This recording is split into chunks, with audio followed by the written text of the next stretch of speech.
Woodlawn Cemetery is home to several war memorials. Some of them are better known than others. And the oldest, of course, is the Soldier's Plot itself, the original Soldier's Graveyard. Now that was first proposed in November 1917 by the Great War Veterans Association, came to the city and said, we would like to dedicate an area of the cemetery just for veterans of the Great War, the First World War. So that area was set aside early in 1918. And then almost immediately we got its first burial, a fellow named Private Robert Sklanders, who succumbed to pneumonia in February of 1918.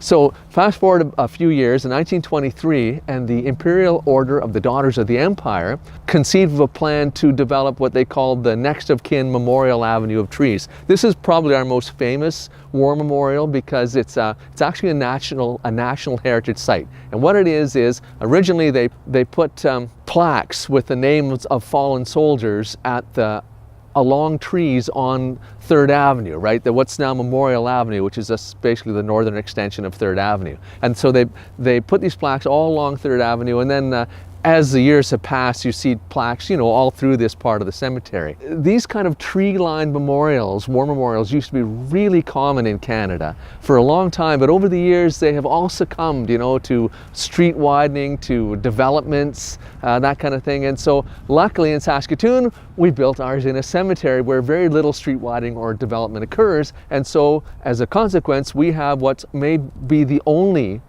tree memorial to the war memorial left in Canada, and it was declared a National Heritage Site a few years ago. At the same time, in 1923, the Wives and Mothers League, which was an organization to support the wives and mothers of serving soldiers, was winding up, right? Because there wasn't any need for the association anymore, and they had a little bit of money left over. And so they decided that the best way to spend that money would be to donate a memorial in Woodlawn Cemetery. And they built what's called the Wives and Mothers Bench. And that's right over here. And that's probably the least well known of all of the memorials in Woodlawn. The most recent memorial is the Between the Crosses Veterans Memorial, which was dedicated in 2004, and it's just up at the north part of the cemetery.